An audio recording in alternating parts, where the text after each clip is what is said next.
Bem-vindos, Planeswalkers, a mais um episódio do Guia Planar. Eu sou o Matheus. E eu sou o Felipe. E eu sou o Nelson. E esse é o Guia Planar número 57, aonde vamos falar sobre o National Legacy, ou Legacy Nacional, melhor dizendo, né? Não tem porque ser em inglês, porque aqui do Brasil, sobre o Legacy Nacional, a situação atual do Standard e também sobre alguns eventos competitivos que ocorreram nos últimos dias e semanas. Então é basicamente uma olhada no aspecto competitivo de Magic em todos os formatos que são importantes, né, que é Modern, Standard e Legacy. Né, os outros não importam, como a gente sabe.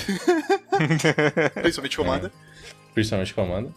Principalmente Por sinal, vai aceitar cartas prateadas agora? Talvez agora fique bom. Pra quem não viu, procure na internet por um combo degenerado que você pode forçar os seus oponentes a rasgar todas as cartas deles. É genial. Eu recomendo que todos os jogadores de comando façam isso. Na verdade, não é forçar o oponente a rasgar as cartas. Tu pega o deck do oponente e rasga as cartas dele. É melhor ainda. Eu recomendo todos os jogadores de comando façam isso. É sacanagem. Mas antes, como de costume, nós vamos para um Crack a Pack. Essa semana de Mirrodin sitiada, né? Já que a gente falou bastante sobre Mirrodin e Phyrexia, né? No episódio passado sobre lore. E esse aqui é um booster especial do pré-release, que é o da facção Phyrexiana. Então não tem as cartas de merda.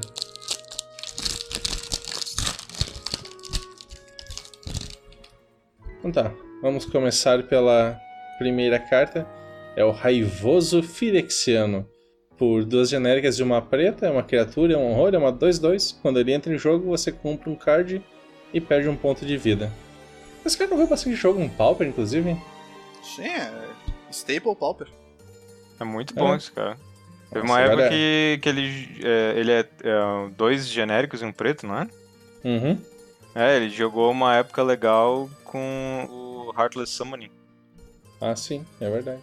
Ele fazer ele custar só um preto. E ele jogava, agora tá voltando a jogar, porque o MBC tá voltando. Mas enfim, ele é parte do Mono Black Control. Tu não te matou com uma carta semelhante como essa no jogo de Commander? Eu ou o Felipe? O Felipe. Eu me matei com uma dessas no pré-release. Eu tinha aquele demônio que todo turno ele faz isso. O player alvo perde 1 de vida e compra uma carta. Aí eu tive que começar a dar a carta pro oponente. Mas eu acho obviamente que sim, eu ia perder do mesmo jeito. Acho que eu matei isso aqui, era uma carta que era tipo, paga X, compra X e perde X de vida, uma coisa assim. Era um pouco mais, eu acho que era tipo 2 ou 3, uma versão dela. Próxima carta, Felipe, tu tem boas lembranças, será que tu consegue imaginar? É uma preta, um feitiço que custa uma preta. Ixi. Ah, meu Deus! É aquela que o cara descarta uma da mão e mila uma? Exatamente, é. Revelação horripilante. Por uma preta, um feitiço, o jogador alvo descarta uma carta e mila uma. Essa carta é muito boa. Jogando contra ti, o que foi uma vez que eu milei uma do topo que era muito boa pra ti? É sempre, né? Toda vez que tu usa essa carta, é uma coisa boa. O 1000 era melhor que qualquer descarte, né? 1001 era sempre a carta que o cara precisava. Eu não lembro qual foi a carta uma vez, mas eu lembro que uma vez eu disse assim, se eu comprar a próxima carta eu ganho. Aí tu usou esse bagulho e milou a carta que eu queria. Próxima carta. Emissário Viridiano por uma genérica e uma verde, uma criatura, um elfo batedor, uma 2/1. Quando ele morre, tu pode procurar por um card de terreno básico no teu Grimório, colocar no campo de batalha virado e embaralhar teu Grimório. Jogou muito bastante bom. Essa porra. É bom? É muito bom. Próxima carta é Vivissecção. Nossa, que palavrinha. Por 3 genéricas e uma azul, é um feitiço. Como custo adicional para conjurar essa carta, sacrifique uma criatura. Compre não 1, não 2, mas 3 cards. Nossa. E é pensar um sexo que grande com Vive. Isso. Já tem um combinho no pacote aí, já ganhava Pack Wars. Não, mas e parar pra pensar que a gente tem carta por uma azul, que compra 3 e é instantânea, né? Essa aqui tu paga 3 a mais, é feitiço e tu sacrifica uma criatura. A próxima carta é Alimentar a Causa, por 2 genéricas e 2 azuis. É uma mágica instantânea. Anule a mágica alvo e depois prolifere. Prolifere era a mecânica, né, de Mirrodin sitiada, que tu escolhe um número qualquer de permanentes e ou jogadores com marcadores sobre eles, e depois dá a cada um outro marcador do tipo que eles já tenham. Então tu basicamente coloca mais um contador qualquer em tudo que tá em jogo. Ou não, a tua escolha. Uhum. A coisa mais útil era aumentar o número de contadores de veneno. Uhum. Agora Funciona- Planeswalker provavelmente seria melhor, mas veneno é mais legal. É, exatamente. Cara... Mirrodin já tu- tinha Planeswalker? Não, né? Tinha? Não, Mirrodin a primeira ou Mirrodin Tinha. sitiada? Não, Mirrodin sitiada já tinha. Sim, o Carne Mirrodin daqui, né? sitiada, Mirrodin sitiada tinha. O Ah, é primeiro... verdade, carne é de New Phyrexia. O primeiro eu não Uhum. sei dizer, depende se veio antes ou depois de Lorwyn. Eu não sei se eu já contei essa história, mas Prolifere foi a primeira grande decepção de Magic, e depois quando eu descobri que eu precisava ler melhor as cartas, né?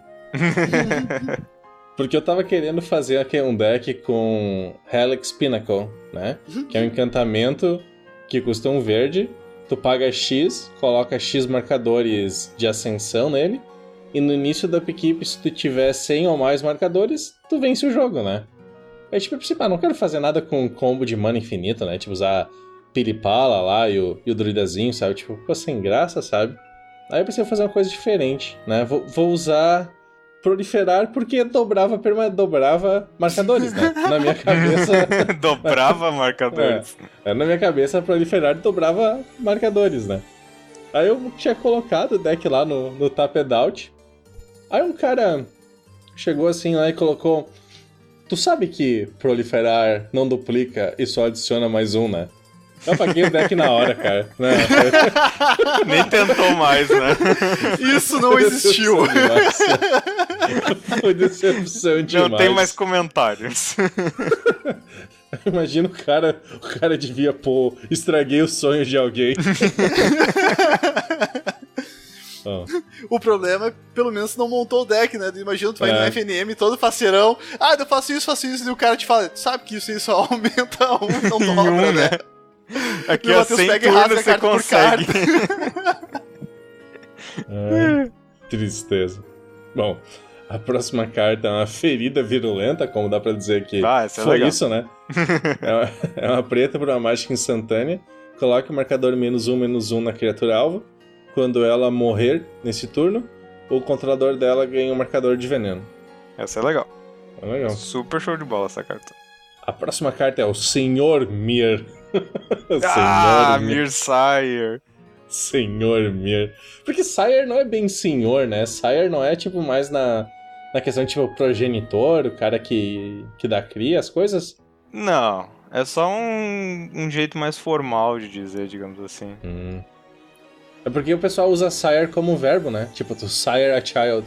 Tipo, ser pai de uma criança.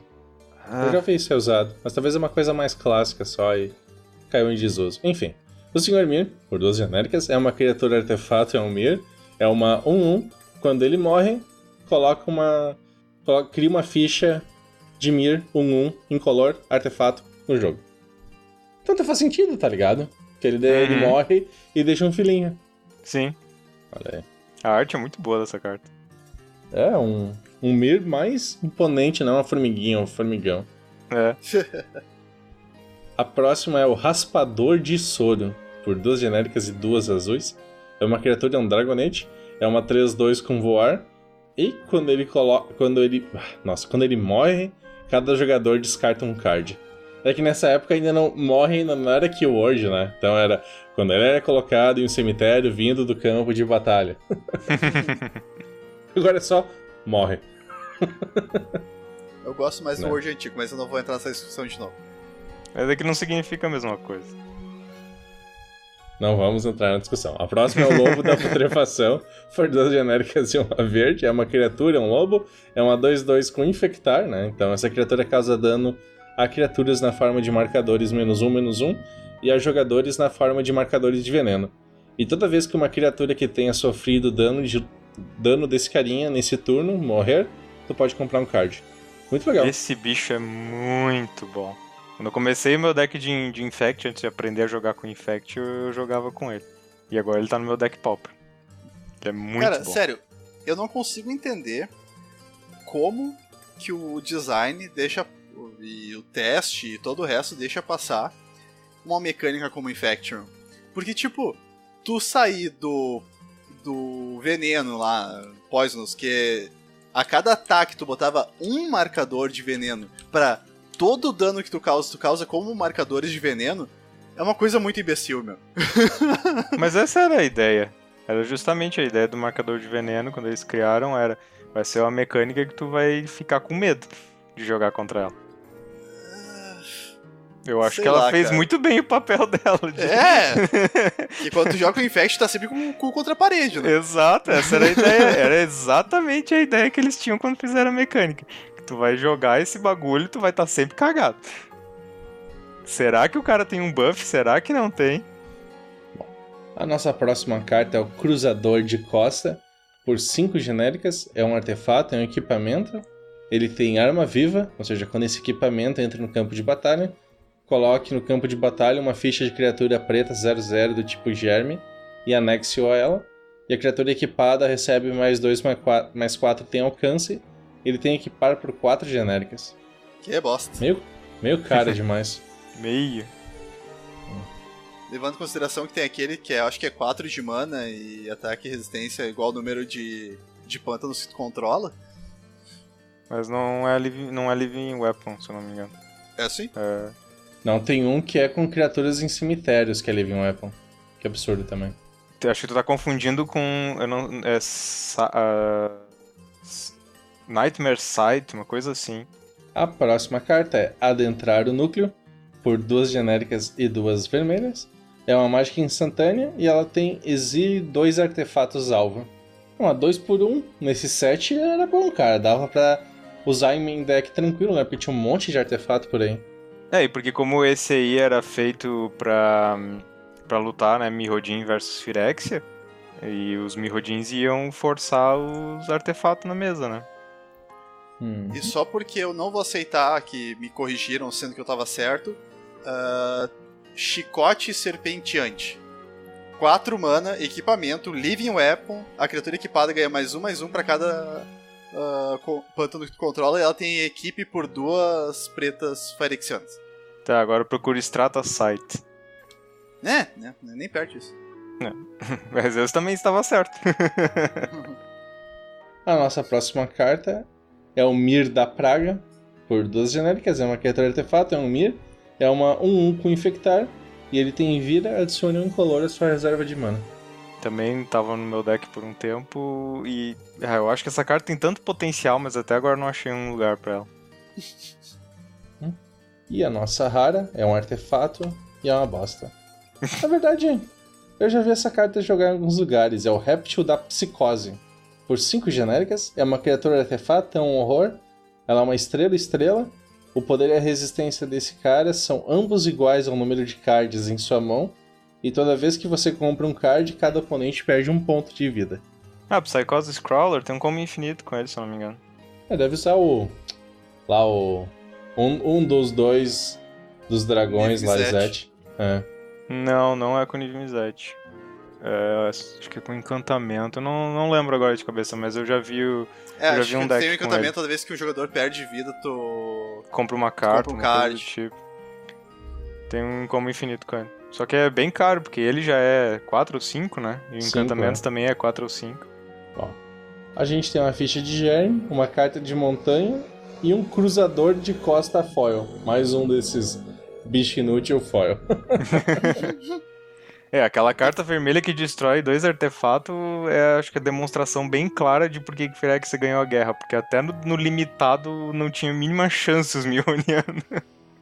Eu joguei esse pré-release dos 2 lados das facções. E eu joguei tanto como Phyrexia, joguei tanto como Mirrodin, e não tinha mínima graça jogar como Phyrexia, velho. Não tinha mínima chance. Como Phyrexia ou como Mirrodin? Como Mirrodin, isso, desculpa. Não tinha a mínima chance de tu vencer como Mirrodin. Bom, então tá. A gente tem umas caneladas e algumas perguntas do último episódio. Nós tivemos perguntas dessa vez, aí. Estamos importantes. Queria falar alguma coisa, né, Nel, sobre... Eu queria fazer uma errata do negócio passado. Do negócio passado. Do podcast passado, pronto. Eu nunca lembro o nome de nada, você sabe disso. Que a gente falou que teria morrido todo mundo quando ativaram a arma do legado. E a gente deveria ter sido mais preciso. Morreu todos os humanos. O Karn sobreviveu, porque daí as duas pedrinhas lá que a gente já mencionou se fundiram a ele. E foi aí que ele ganhou a primeira centelha de Planeswalker dele. Então, não todo mundo morreu na explosão da arma do legado, só 99,9999999%. Bom. Quer falar da Liliana ou quer que eu fale? Bom, nós tivemos as perguntas do Mário. Ele teve 2 perguntas. Que Mário? Coitado, quantos milhões de vezes já não deve ter escutado essa? O bom é que ele sai ganhando na história, pelo menos, né? Ou perdendo menos, sei lá. Enfim. Bom, a primeira pergunta dele é a seguinte. A Liliana não é natural de Dominária? Ele comenta que ele acha que nos próximos 5 blocos o Gatewatch, né, ou a Justice League, ou sei lá qual é o nome do negócio em português, acho que é Sentinelas, né, levantando a poeira da surra tomada do Bolas, né. Primeiro foi o Jace, e ele acha que a gente vai ter a Liliana em Dominária. Já que a gente tá retornando pra lá, né, vai ser a Liliana lambendo as feridas dela por lá. Eu não bem lembro se ela é de provável, Dominária. é um bom chute. E daí sobre a Liliana em Dominária, sim, a Liliana é de Dominária, ela é um Planeswalker, ela é acho que um dos poucos Planeswalkers ainda que sobraram antes daquele grande evento que acabou com todos os Planeswalkers divinos, que agora me fugiu o nome. Mending, isso. A gente não tem em português, né? Então, ela é um dos poucos Planeswalkers sobreviventes ainda antes do Mending, junto com o Titio Bolas e o Gin, provavelmente, mas o Gin tá meio desaparecido. Mas a história dela, como ela foi criada bem depois de todo aquele lore que a gente falou, aquele lore dos primeiros sets de Magic, ela foi criada em Lorwyn já bem depois. Eu nem sei se em Lorwyn eles tinham decidido que ela vinha de Nominária também, acho que isso foi decidido mais tarde. Então o lore dela simplesmente não faz parte de nada do que a gente contou, é uma coisa completamente separada. E foi basicamente tudo contado em Magic Oranges. Tá, e ela tem uma participação muito importante em Innistrad, né? Mas, tipo, só porque ela gosta de Innistrad, tipo, eu achei legal. Se eu não me engano, foi comigo. o primeiro plano que ela planeswalkou quando a centelha dela ativou. E daí ela foi pra Innistrad e parece que ela aprendeu daí umas magia negra com um dos caras fodão lá, um dos necromantes fodão de Innistrad. Bom, e a segunda pergunta dele é relacionada a cubo, né? Qual é a opinião sobre não colocar nenhum planinauta nos cubos? Eu vi uma conversa assim pela net, como após ouvir em sequência os 2 programas de cubo, e eu me empolguei em montar um, não imaginava o trabalho que ia dar, mas estou me divertindo com a procura das cartas. É exatamente isso. Começa a montar um cubo, é uma diversão, uma agonia procurar cartas, porque não tem espaço para colocar tudo que tu quer e tem que fazer cortes, isso é triste. Você pode fazer como um dos caras que uma vez apareceram lá nos sites da Wizards e fazer um cubo com um X de todas as cartas de Magic. E aí resolve todos os seus problemas. Exatamente. Esliva isso. Eles tinham todos os livados. E opinião sobre não colocar nenhum planinauta, né, nos cubos. Eu acho é uma decisão legal, que se tu gosta... Tem gente que faz a decisão, que não coloca realmente Planeswalkers. Eu, particularmente, não faria porque eu gosto de jogar com Planeswalker. Então, a minha opinião é que eu não gostaria porque eu acho divertido de jogar com Planinauta.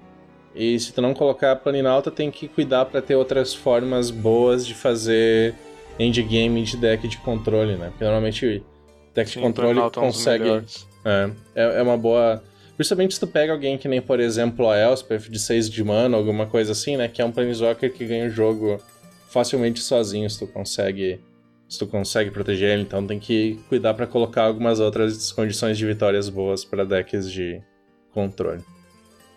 E também se a preocupação de colocar Planeswalkers é por causa de balanceamento das cores, isso é verdade. Tu vai ter que tomar cuidado porque simplesmente os Planeswalkers não são balanceados.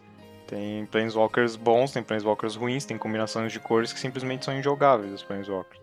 Então é uma coisa pra se pensar quando tu estiver construindo o cubo. De repente botar só os monocolor ou coisas do tipo, se tu estiver preocupado em que todas as combinações de cores tenham Planeswalkers jogáveis. Pelo menos um Planeswalker tem que ter no cubo, né? Que é aquele que é 2 manas vermelhas. Tibalt? O Tibalt. Esse aí. Esse é obrigatório em todos os cubos, é a primeira carta de todo o cubo. Isso, o cubo começa com o Tibalt. Mas se eu fosse fazer um cubo, se eu fosse me dar o trabalho de ir atrás das cartas e fazer todo esse planejamento, eu faria um Classic Cube. Tipo, eu faria só com cartas, sei lá, até edições muito antigas ainda, tipo, sei lá, até sexta, no máximo até sétima edição, e usaria as regras antigas, a regra de dano na pilha e tudo aquele inferno, e as cartas sem errata. Muito fraco, Felipe. Se tu fosse Trueza de verdade, tu jogava com as regras de alfa. Não, mas é que daí falta dinheiro, né? Não dá pra jogar mas old as school. regras de alfa, lá quando o Magic ainda era feito com cartinhas copiadas, com fotos cortadas do livro Dungeons and Dragons. Eu acho Porque que seria interessante jogar esse cubo pra ver como era uma bosta jogar Magic antigamente. Ele também fez um comentário, né, que o Yawgmoth teve contato com uma planinauta quando ainda era humano e manipulou ela pra achar um plano vazio e abrir um portal pra ele. O plano tinha sido criado por um dragão e o corpo morto estava no centro. Teorias dizem que foi Bolas que matou o dragão, outro que ele fez como um túmulo para o irmão deles, né, mas ele acha besteira, né? A história de Magic é besteira mesmo, né? A gente chegou a essa conclusão no episódio passado. O problema é essa, como a gente falou, eles lançavam livros que às vezes discordavam e daí chegava um escritor novo e dizia, eu queria fazer uma história com o Yawgmoth. Não, mas a história do Yawgmoth já terminou. Então eu vou fazer tipo ele quando era bebê. Tá, beleza. E ele menciona tipo tentar que... montar a linha do tempo do Zelda. É tipo... Impossível. Desista. Os universos paralelos. Isso. Acho que mais impossível que a do Zelda é a de Kingdom Hearts, pra ser sincero. A de Kingdom Hearts é fácil. É fácil, tem só não consegue entender a história. A linha do tempo é fácil, só a história que não dá pra entender. Se tu jogar o jogo, tu não enxerga nada daquela linha do tempo, mas mas quando tu lê no FAQ, tu entende. É porque ele menciona, né, que a gente disse que antes de Urza não tinha planinauta no lore. Ele menciona que tinha, mas não era explorado e eles eram deuses. Que eu acho que talvez a gente não se expressou claramente no episódio passado, então. Mas sim, né? Urza era um planinauta, só que eles eram deuses mesmo, sabe? Eles conseguiam andar entre os planos, mas os poderes deles eram praticamente divinos. Eles faziam o que queriam. É que quando a gente falou que não tinha planinauta, é que eu acredito que naquela época não existia a palavra Planeswalker, não existia a palavra planinauta. Acho que não existia esse conceito dentro do Magic. Era tudo mago. E daí, no caso, alguns magos com poderes perto de do viajar divino. entre os planos. O planinauta, na verdade, eles decidiram mais tarde que seria o jogador. Também no início era só magos do Eland. Isso. E daí depois eles decidiram, mas daí de repente o jogador é um planinauta, é por isso que ele consegue ir viajar entre os planos e ver várias histórias e tal. Tá, faz sentido. Aí depois decidiram, mas vamos botar planinauta na história também, vamos botar que tem outros e tal. Daí, se eu não me engano, na história o primeiro que aparece é o Urza. Posso estar errado, mas... Até porque se não, eu digo pensar... assim, não na cronologia dentro da história, né? Mas na cronologia vida real, assim. O primeiro que foi pensado foi o Urza. Porque se for pensar, por mais que fosse um caos, tu não saía do plano de Dominária, né? Tu ficava sempre ali, as histórias passavam sempre ali, cada uma num continente novo que aparecia do nada. Mas daí depois dali que sim, começaram com esse negócio de, não, vamos pra um plano diferente, um plano onde tem samurais e ninjas. Vamos pra um plano diferente, um plano onde tem fadas e gnomos e assim vai, então... Isso. E o João Pedro Benício perguntou se a gente vai pra Comic Con Experience em São Paulo. Nem sei se já passou a Comic Con, mas bom, não fomos ou não vamos, infelizmente. Até gostaria de ir, mas a última vez que eu fui foi só por causa da Elvira e ela deixou de ir. Eu fiquei muito triste, eu nunca mais quero voltar nessa bodega. É que ele queria que a gente assinasse umas cartas pra ele. Legal, show de bola. Se alguém tiver interesse em fazer isso, a gente pode ver de mandar aqueles envelopes pré-pagos. Então você manda as cartas pra gente, manda junto um envelope pré-pago, a gente assina e manda de volta. Não tem problema, se alguém quiser pedir, a gente pode ver a possibilidade. Não sei pra vocês, mas pra mim isso ainda é muito surreal, alguém querer que a gente assine carta. Por isso que eu quero dar a possibilidade, porra. É super legal isso, velho. É surreal, mas é super legal. Nós não somos nada, ninguém. Cara, a gente fez diferença na vida de uma pessoa, eu achei legal isso. É, mas é bizarro, é estranho. Pois é, as consequências da fama. Dos nossos 100 seguidores, um deles achou que valia a pena. 100? Tá otimista, hein? Nós temos 100 no YouTube. Não sei se eles veem os vídeos, mas nós temos 100. E já ocorreu, tá? Foi do dia 7 ao dia 10. Bom, então deixa a mensagem aí, se o cara tiver interesse, e daí a gente joga um tapa nele também. Isso é. Se encontrar a gente em algum lugar, a gente sai distribuindo tapas, a propósito. Assinados. Tapas assinados. A gente não tem nem medo, a gente dá o tapa e bota o nome. Então tá, acho que a gente pode ir pro assunto principal, pelo menos parte dele, que é notícia, sei lá. Que as notícias também que relacionadas ao assunto principal, né? O que é uma coisa legal quando ocorre. Mas enfim. Acho que deixar pro... A gente pode fingir que o nosso podcast é extremamente planejado. Isso. Então, eu tomo as rédeas, já que eu sou o cara aqui do competitivo, né? É o único maldito Spike do grupo. Exatamente. Mas, eu tô até pensando em mudar um pouco de conceitos. Mas enfim, isso fica pra um outro episódio. Não, nós precisamos do Spike, cara. Equilíbrio da força. Eu não vou ser Spike, sai dessa. Vou deixar outras pessoas tocar nas minhas cartas de jeito nenhum. Pois é. Então, eu vou tocar no assunto quando falar sobre o Nacional. Mas, enfim, novidades. Nas últimas semanas nós tivemos 3 eventos mais relevantes, que foram 2 GPs e uma Copa do Mundo. Nós tivemos o GP Oklahoma, que era Modern, e em primeiro lugar nós tivemos Titan Shift, em segundo lugar Titan Shift, em terceiro lugar tivemos Dread, em quarto Tron, não é Eldrazi Tron, em quinto lugar Jeskai Breach. Esse é diferente, interessante. Em sexto lugar Tron, de novo. Em sétimo lugar, Living End, que ainda é o Living End clássico. O Monoblue Living End ainda tá engatinhando, e eu acredito que não vai sair disso, não vai sair do engatinhar. E o oitavo lugar, Tron de novo. Então, nós tivemos... É engraçado, né? Porque o Tron original tinha sido desbancado pelo Eldrazi Tron, e agora tá voltando a jogar.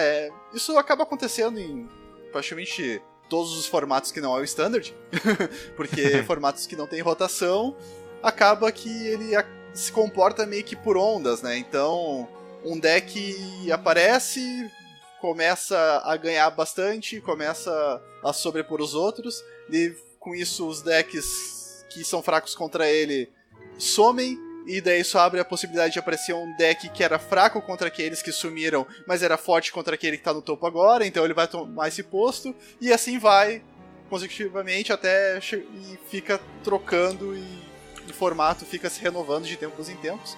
E daí isso é bom quando chega nesse ponto, porque não precisamos de banimentos, né? É a dança das cadeiras. Exatamente. Agora, eu acho que quem saiu perdendo foi quem assistiu a final desse negócio, né? Ah, sim. Titan Shift versus Titan Shift. Nossa. Deve ter sido emocionante. Abaixo meu titã, ataco. Não, o pior não é nem isso, né? Exatamente. O pior é, turno 1, mana Search for Tomorrow, passo. Mana Search for Tomorrow, passo. Mana Sakura Tribe Elder, passo. Mana Sakura Tribe Elder, passo. Dei 5 turnos baixando o terreno. Tá, agora eu baixo um titã. Busco 2 Valakut, passo. O cara devia ter feito Sakura Tribe Elder Beatdown só pelos pontos extras de estilo. Eu não assisti a final. Esse torneio eu só assisti o dia 1. E cara, o dia 1 eu não sei se eles fizeram propositalmente ou se foi o acaso, mas cara, eles só transmitiam o jogo de Eldrazi Tron. Tava um porre de assistir, cara. E é engraçado que nenhum chegou no top 8, né? Mas, tipo, nossa, dava muita raiva quando tu via um Eldrazi Tron ligar pra 5, o cara vinha com a mão perfeita do Tron fechado, mais um Karn que só tem uma cópia no baralho, e daí baixar um Ugin e ganhar com um Alquimbalista infinito, sabe? Tipo, dava muita raiva de ver os jogos. Mas isso foi no dia 10 de dezembro. E também no dia 10 nós tivemos outro GP Modern, isso em Madrid, só que esse era um pouco diferente, porque esse era de trios. E daí, né, aquela história de trios, tu tem que juntar os 3 decks, não pode, os 3 decks juntos tem que ser um baralho válido, então não pode ter 4 cópias de, sei lá, Remand num deck e mais uma cópia no outro. Não, daí seriam 5 cópias, não é um baralho válido.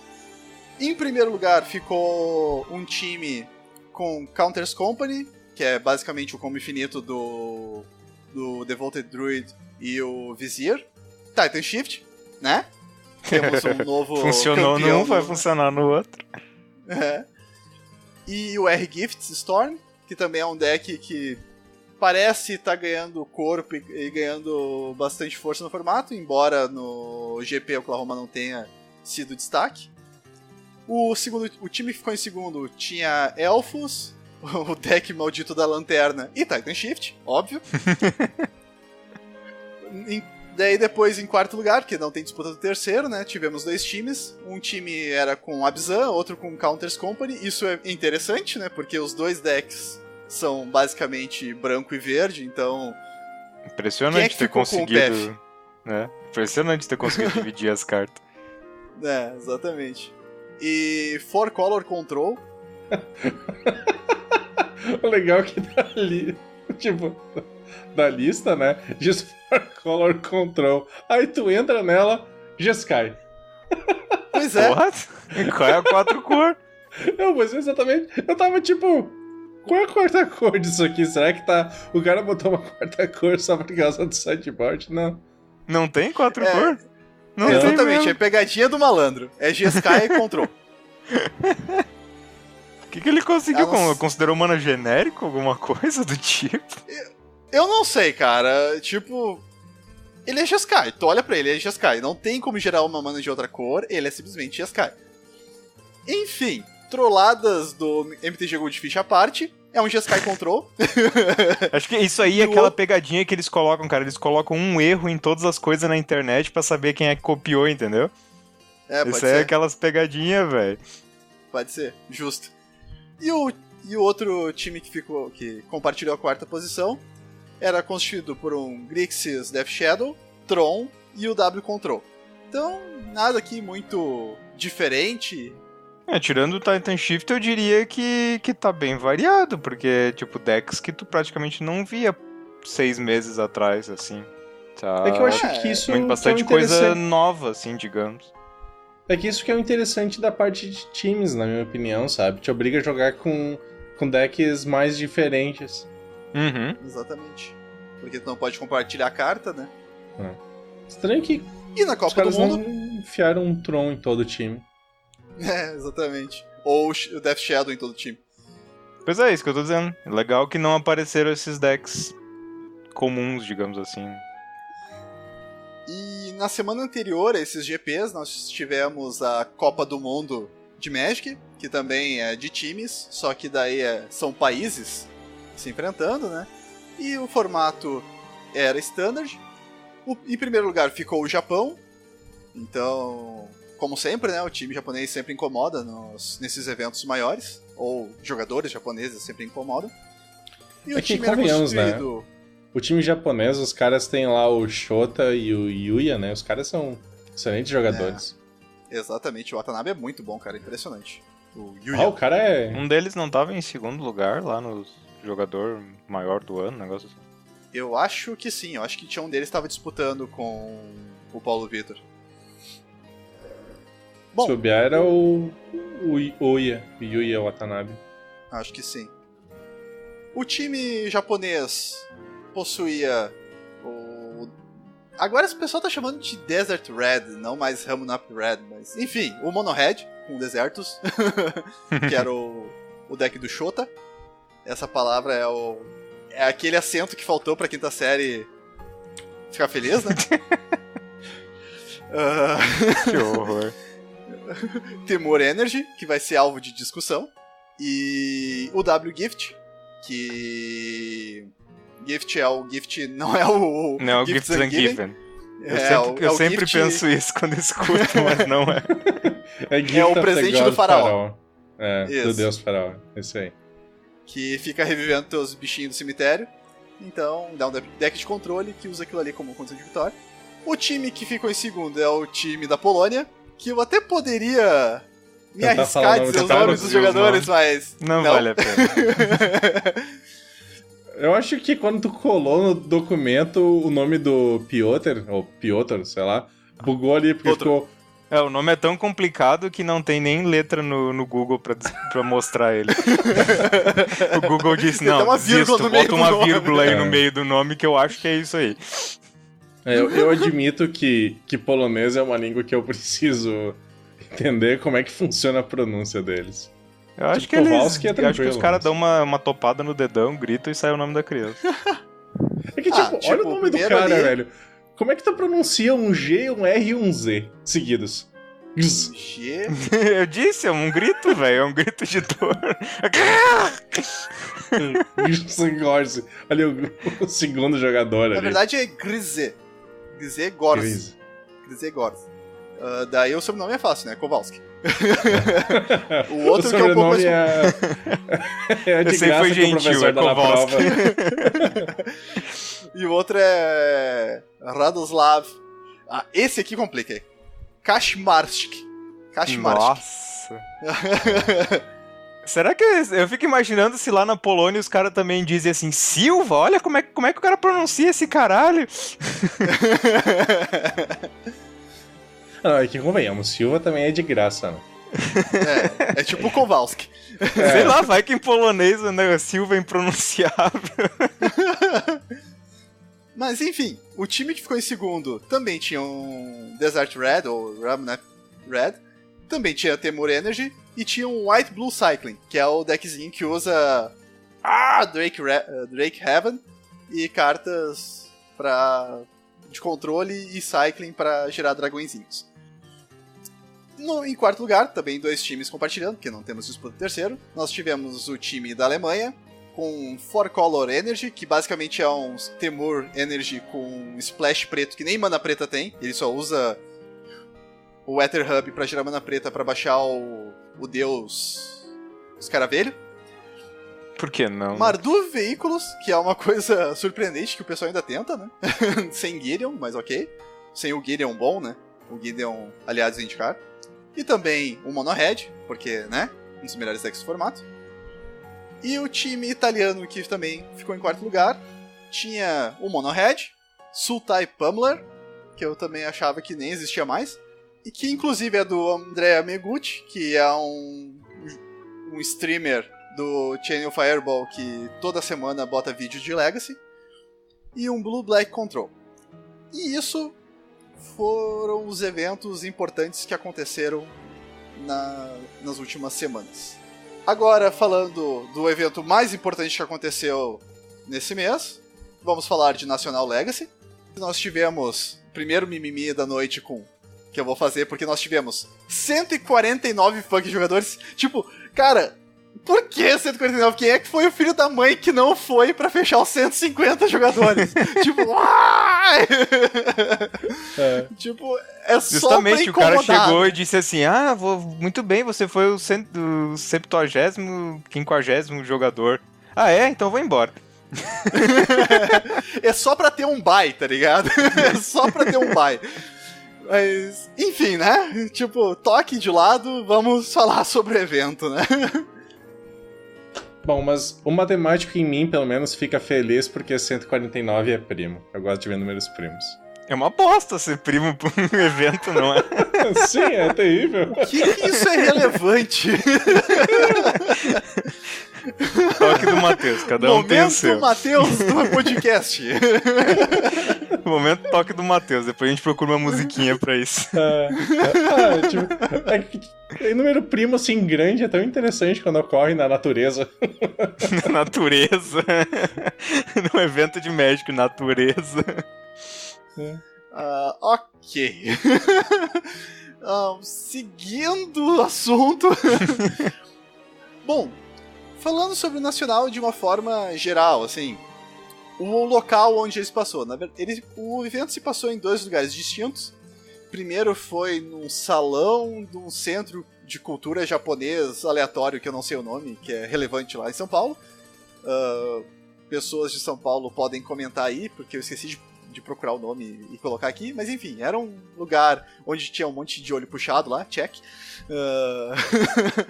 E o ambiente era grande, o espaço era o suficiente para o número de jogadores que tinha lá, embora tivesse um problema, porque estava bem calor no dia, e o ar-condicionado, então a refrigeração do lugar não era o suficiente para a quantidade de pessoas que tinha lá dentro, suando e gerando mais calor ainda. E jogador de Magic já nem sua, né? Exatamente. Tem a questão da ansiedade, do estresse, de ter mais o calor e mais um ar-condicionado fraco, daí é complicado. E também o sobrepeso da maior parte dos jogadores, eu incluso, double check. Então, isso contribuiu a não ser tão agradável nesse aspecto. As mesas e cadeiras...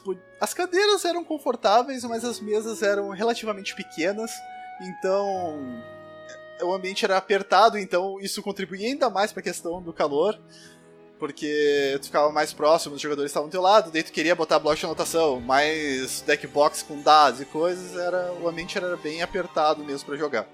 Principalmente quem estava jogando de controle como eu, daí precisava de um monte de espaço para botar todos os terrenos em jogo. Banheiros eram relativamente limpos, eu não sei como é que era o feminino, porque né, eu não fui nele. E embora eu pudesse dizer que eu me considero uma mulher e entrar nele, né, mas enfim, né, isso é discussão para outro episódio.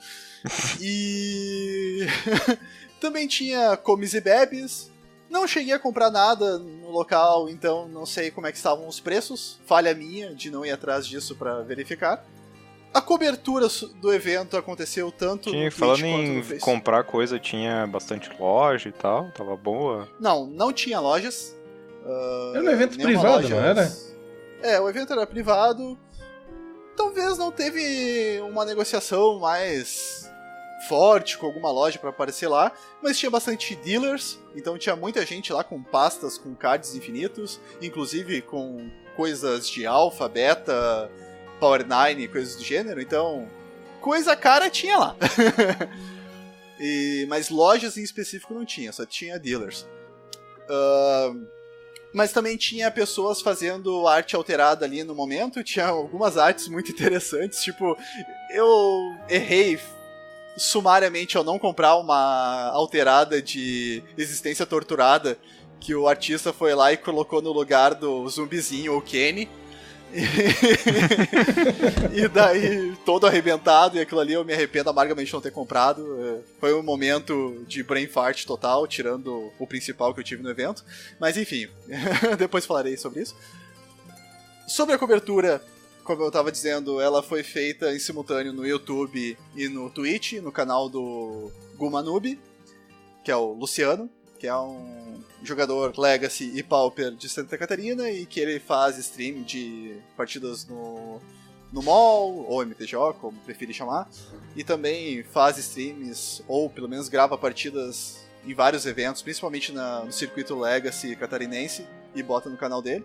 E também participou da cobertura no stream, e colocando artigos no site Eternal Magic, o Fausto de Souza, que é um dos principais editores e escritores do site Eternal Magic, e também um dos envolvidos na organização do evento. Organização no geral... ainda falando sobre o local, voltando, melhor dizendo, pro local, que eu falei que foram em 2 lugares distintos, o dia 2, como envolveria menos jogadores, né, porque só o top 32 passava pro dia 2, foi na Domain Games, que ficava bem perto os dois locais ficavam bem próximos um dos outros, e os dois ficavam muito próximos de uma linha de metrô, então o acesso era fácil. E a Domain daí era melhor no aspecto de espaço, clima, porque como também eram menos jogadores lá, o ambiente era menor, então era mais fácil de refrigerar, as mesas eram maiores, então o ambiente era melhor nesse aspecto. A organização como um todo, que foi feita pelo Alex, que ele é um cara que assumiu esse ano o evento. E a gente só pode agradecer, porque assim como nós fazemos esse podcast por hobby, o cara também fez toda a correria e toda a organização do evento por amor à camisa. Então foi aquela coisa do vamos tocar isso aqui, vamos mostrar que o Legacy é vivo e forte.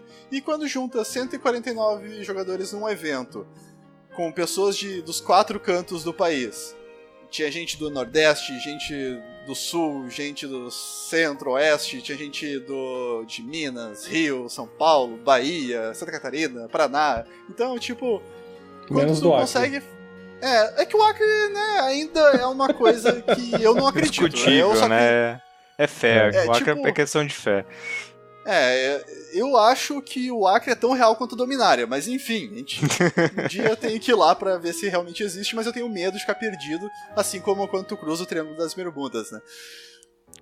Mas, enfim, como eu ia dizendo, o Alex fez um baita trabalho, o negócio foi bem organizado, tudo correu bem, as rodadas começaram nos horários certos, a distribuição das rodadas... Os juízes que foram chamados também fizeram um ótimo trabalho, então tudo correu muito bem, tirando alguns pormenores que foram as conexões de internet dos locais, que não proveram o stream mais liso do universo. Tivemos algumas paralisações no stream devido à conexão com a internet, mas aí... a culpa não é inteiramente da organização, né? E também era o que tinha disponível no lugar. Sobre os jogadores, num geral, assim, o ambiente gerado pelos participantes.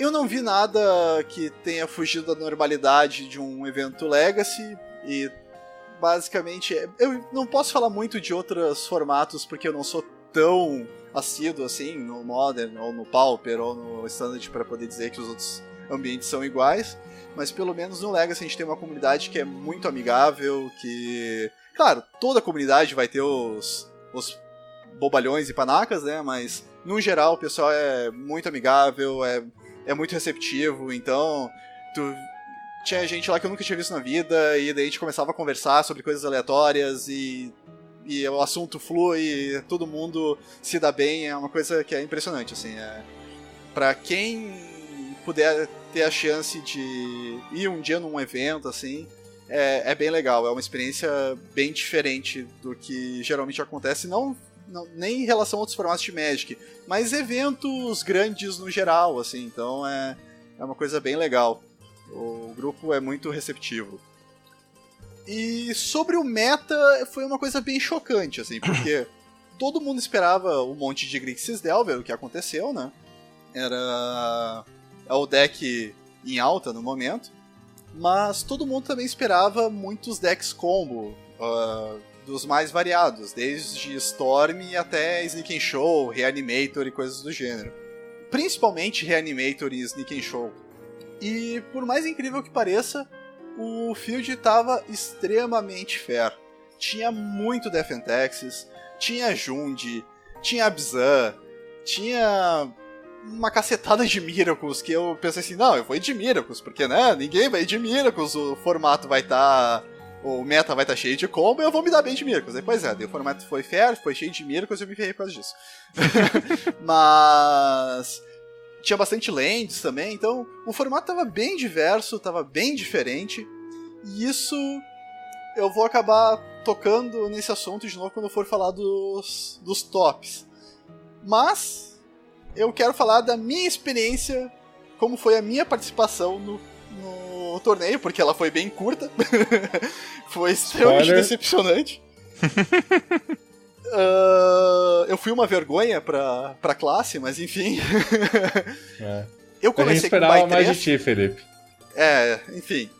Eu não vou fazer muito mimimi sobre eu dei azar, coisa assim. São coisas do Magic. Eu comecei com o Buy 3, e de todas as pessoas que estavam 3-0, eu peguei o pior matchup, mas acontece.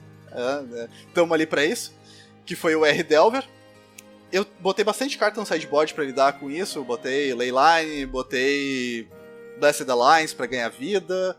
Só que, né, ele veio extremamente agressivo. Na verdade, no Game 2 ele até floodou loucamente isso, que foi o que mais me ferrou. Porque eu vim com uma mão extremamente reativa e com 3 Fluster Storm, e ele floodou, e daí as Fluster Storm não serviram pra nada. E daí simplesmente fui patrolado, levei 2-0 e tá, vamos pra próxima. E daí na partida, na segunda partida que eu joguei, no round 5, eu joguei contra Full Chain, que é uma partida que se eu não ganhar o Game 1, eu vou empatar. E é muito difícil eu ganhar o Game 1, porque a minha principal remoção é a espada em arados, e a principal criatura que ele usa pra bater é o grifo que tu pode conjurar do exílio. E daí, nós temos um problema. O Game 1 foi longo pra caramba. O Game 2 foi mais longo ainda. Eu perdi o Game 1, ganhei o Game 2 e não deu tempo nem pra jogar o Game 3. Daí a gente acabou empatando.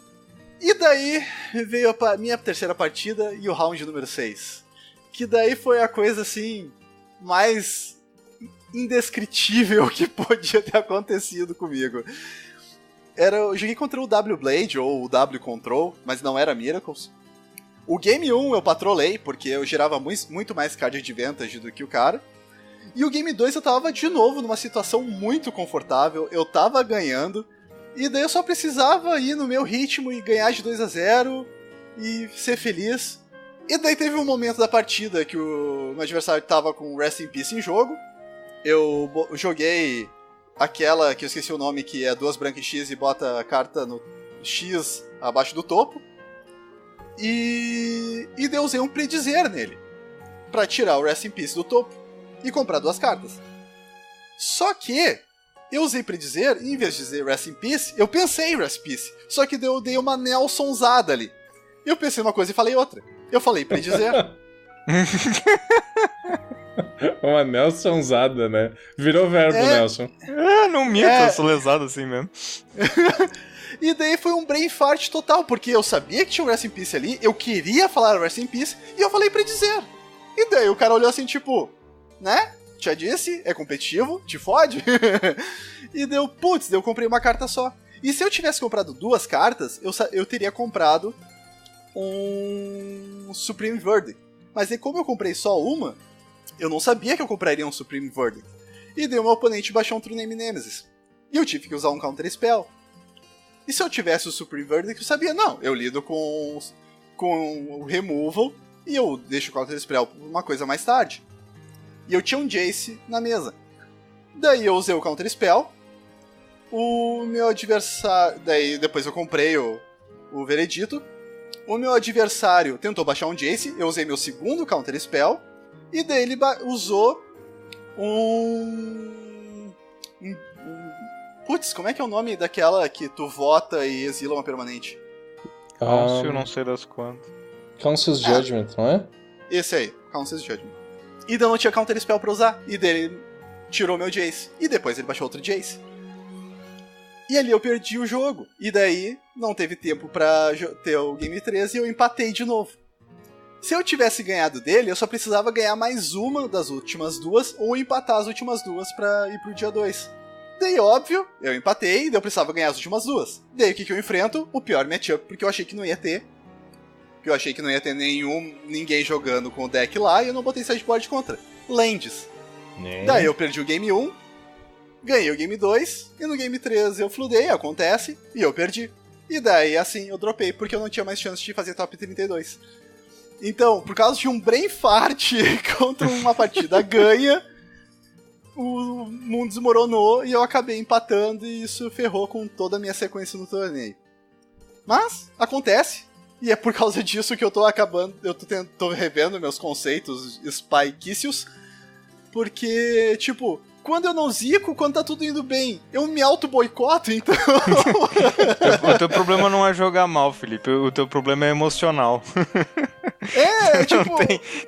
Não tem capacidade emocional pra pressão do torneio.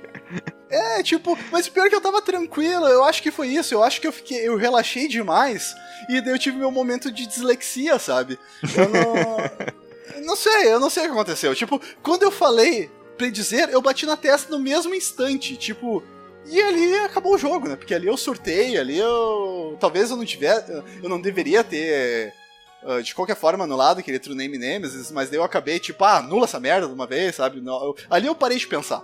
Ali foi o momento que eu tiltei completamente. Então... Isso aí os pró falam, né? Quando tu faz uma cagada muito grande, respira uns segundos, porque é aí que tu perde o controle e começa a fazer mais erros em sequência, né? É tipo o carinha lá contra o Paulo Vitor, que, né, foi pra fase de combate antes de... pra tentar atacar com o Razorette, antes de jogar o dano na cara do PV, né? Mas enfim... Tu tinha que ter feito a mesma coisa que o Japinha fez, levantar da mesa, dar um murro na parede, respirar fundo e voltar pra não continuar fazendo merda. Exatamente. Mas enfim, a experiência foi muito interessante, porque era um evento completamente diferente, num ambiente completamente diferente, porque, né, não eram aqueles jogadores que eu tava acostumado a jogar contra, que eu já tinha mais ou menos uma ideia de com que deck eles jogavam, então eu já fazia ideia do que eu tava enfrentando. Conhecia os pontos fortes e fracos dos jogadores, então era uma coisa completamente... E um nível de jogo também muito diferente, porque lá, todo mundo que foi lá sabia jogar, né? O pessoal não olha assim, tipo, não, eu sou jogador de meia boca, vou viajar até São Paulo, gastar com passagem e hotel pra ir lá fazer fiasco. Não, né? Quem fez isso fui eu. Mas enfim...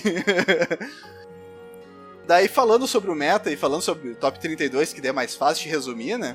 Pra ter uma ideia de como foi diverso o Top 32, nós tivemos 3 cópias de Grixis Delver, 3 cópias de Checkpile ou 4-Color Leovold, 3 cópias de Death and Taxes e 2 cópias de Mono Red Stomp, que são aqueles decks com Cálice, Blood Moon, Chandra e todos os locks do mundo, Snaring Bridge, tipo, eu não vou deixar tu jogar e eu vou te ganhar aqui dando pingzinho com a Chandra. É diferente do Red Deck Wins? Por que mudou de nome? É que tem um... Tem um Mono Red Sneak Attack, que daí usa o Sneak Attack, né? Pra usar Enhaku ou Griselbrand. E tem o Mono Red Stomp, que daí... É que antes tinha o Dragon Stomp, que daí usava o dragão, usava aquele carinha, tu ganhava uma fase de combate extra, blá blá blá. E agora não, agora é um deck de prisão, que te ganha com a Chandra ou com o Rebel Master. Mas esse não é no Modern, no Red Deck Queens? Por que deram outro nome no Red? É o Free... Free Red Win, sei lá. É, uma coisa assim. Ou que agora virou Pyro Prison, uma coisa assim. Mas enfim, Os caras gostam de tipo mudar isso. de nome, hein? Mas é o... No Legacy ele é o Mono Red Stomp. Porque Stomp tu imagina criaturinhas batendo com buff, né? Eu não sei por que eles chamam esses decks de Stomp, mas enfim, é o Mono Red Stomp. E 2 cópias de Miracle. E esses foram os decks com mais cópias no Top 32, porque todos os outros tiveram apenas uma cópia. Nós tivemos Eldrazi, o R-Delver, Jund, 4-Color Blade, que é um deck com Leovold, mas em vez de ser Grixis com verde, ele é um Bunch com preto. O Nelson entrou em crise existencial agora. Não faço a mínima ideia que você falou, eu já desisti. A gente voltou pra entender. A gente voltou pra aquela época lá que era Standard, que era lá Dark Jeskai. Wet Jeskai. Eu achava o Wet Jeskai pra mim era genial, só imaginava alguém molhadinho. Mardu Green. Mardu Green era bom também, é verdade. Mas... daí... Bomberman, cara, que porra de deck é isso?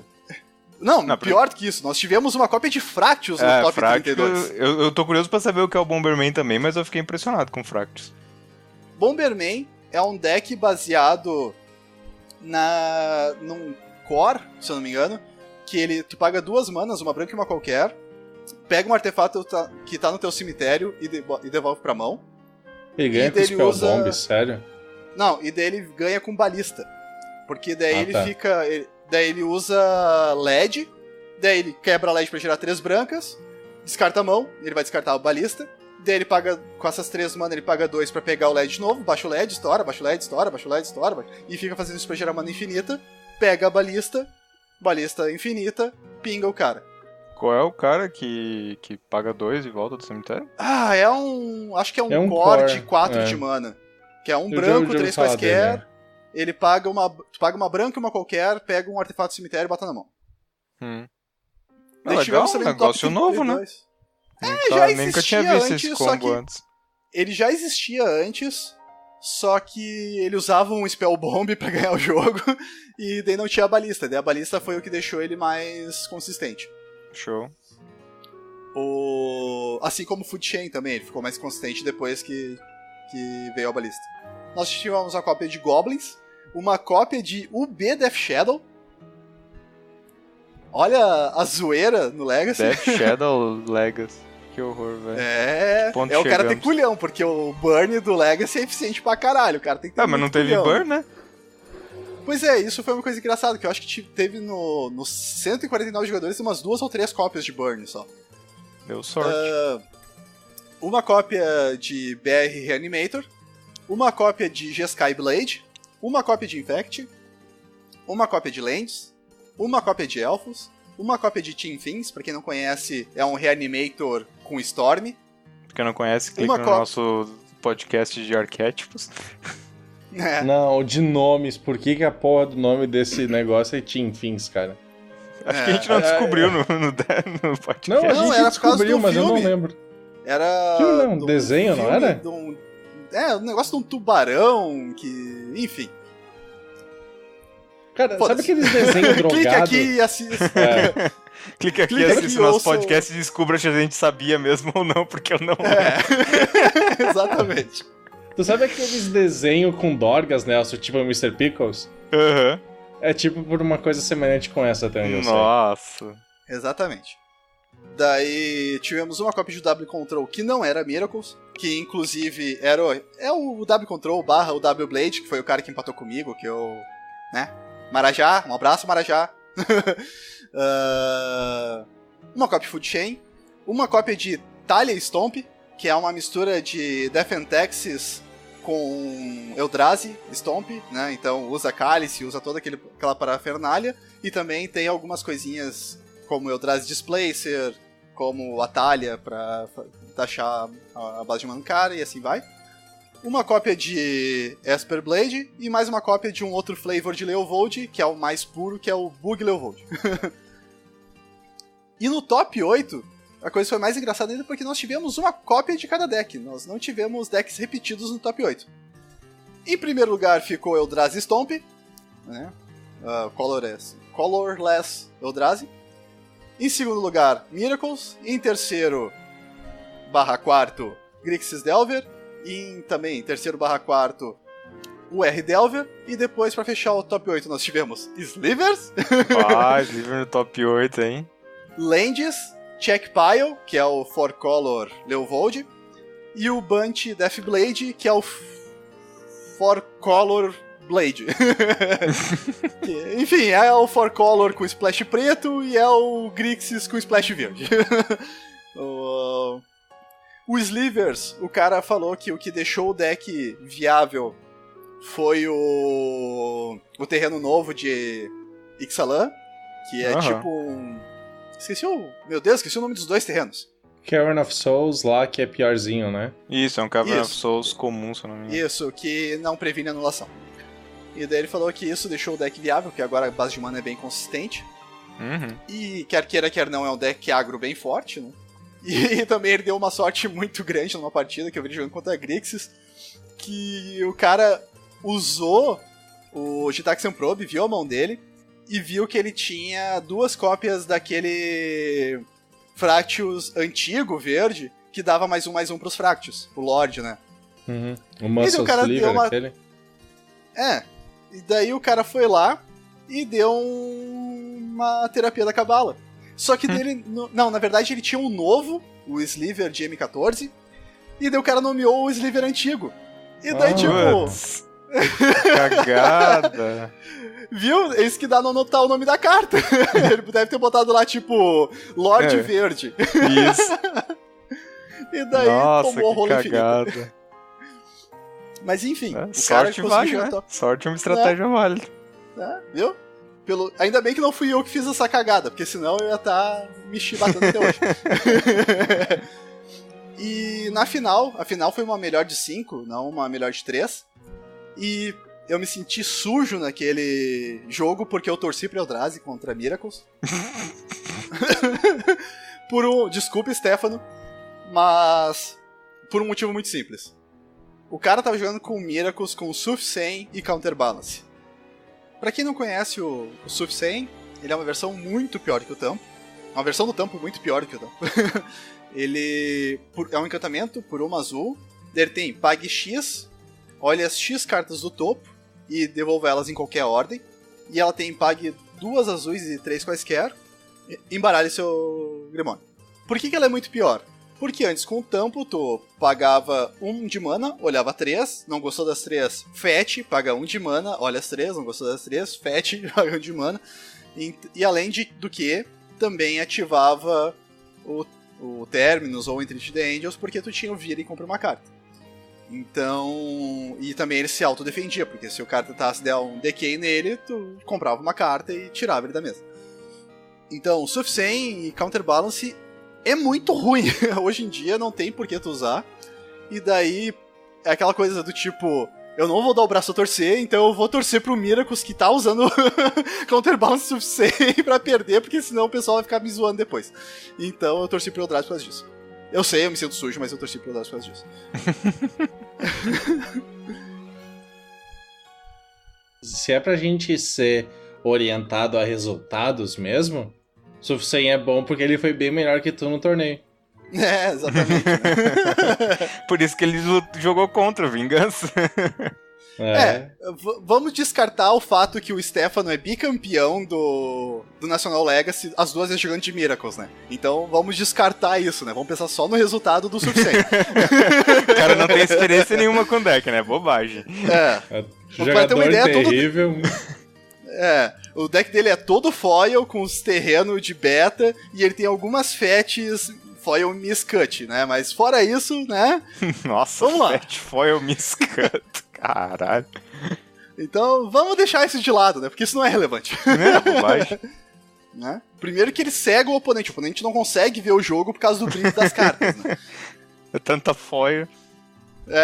Só ele revela fazer do topo. Quad sleeve. Mas eu me pergunto, imagina só o cara fazer um deck totalmente foil com aquele shield filho da puta do Nyan Cat que tu tinha, que ninguém conseguia enxergar as cartas, e daí o cara ainda leva uma lanterninha de LED. Não tem nada nas regras que proíba. Daí, além do Nacional, no dia 2 fizeram um Power Legacy, que daí, além de premiar com dinheiro, ou melhor, créditos na Domain Games, ele também valia um Buy 2 pro próximo National Legacy, que esse eu não joguei, eu olhei assim, quer saber, eu já me frustrei o suficiente esse fim de semana, eu não vou me frustrar mais. Então eu vou lá só pra zedar. E eu fui lá pra torcer pro pessoal aqui do Legacy RS que fez dia 2. Pedro e Rafael, parabéns pelo dia 2, pelo top 32. Infelizmente não deu pra fazer top 8, mas é nóis. E também pra ir lá torcer pro pessoal que ia jogar o Power Legacy. E também pra trocar fiado com o pessoal, porque, né, a comunidade é legal. E também porque eu ia ter que pagar R$600 pra antecipar a viagem pra domingo, sendo que eu paguei quase isso pra ida e volta. Mas, né, companhias aéreas são filhas da puta e vamos lá. The Power Legacy também foi bem bacana. Foi o pessoal que, né, não tinha o que fazer no dia 2 porque não conseguiu se classificar pro Nacional. Mas foi bem pegado, teve bastante partidas legais. Foi bem interessante. E de National Legacy, foi isso. Alguém tem algo a comentar? Não, mas não fui. O que eu acho interessante é pensar que isso é feito por um fã, tá ligado? Por um jogador mesmo, né? Não é nada oficial, feito por uma loja em busca de dinheiro, nem nada, né? É um cara que organiza como um hobby mesmo, sabe? Isso eu acho muito legal. E é uma coisa que fala muito pra mim da comunidade Legacy, né? Que eu já mencionei isso, que Legacy tem aquele sentimento de Old Boys Club, sabe? Que são, tipo, os tiozão que já joga há bastante tempo, sabe? Eu acho que nem parabenizar só o organizador, mas toda a galera, porque imagino que os juízes também não ganhavam nada pra ir pra lá e, né, cederam o tempo de boa. Uma remuneração condizente a eventos, mas também, mesmo assim, eles poderiam ter negado porque não era um evento sancionado da Wizards. Foi até legal então pagarem os juízes, mas mais aplausos ainda por causa disso. E sobre esse Old Boys Club, mas é no bom sentido, assim, porque, como eu disse, a comunidade é bem receptiva. Então, não achem que ela vai excluir as pessoas só porque as pessoas são novas e coisa assim, pelo contrário. Até porque nós, jogadores Legacy, somos muito conscientes que a gente precisa de renovação. A gente sabe que tem uma barreira muito grande para entrar no formato e que isso impede muita gente de jogar. E que a partir do momento que não tem renovação, o formato está fadado a morrer. Porque uma hora, por algum motivo ou outro, as pessoas vão parar de jogar, e se as pessoas que jogam o formato param de jogar e nenhuma entra no lugar, ele morre.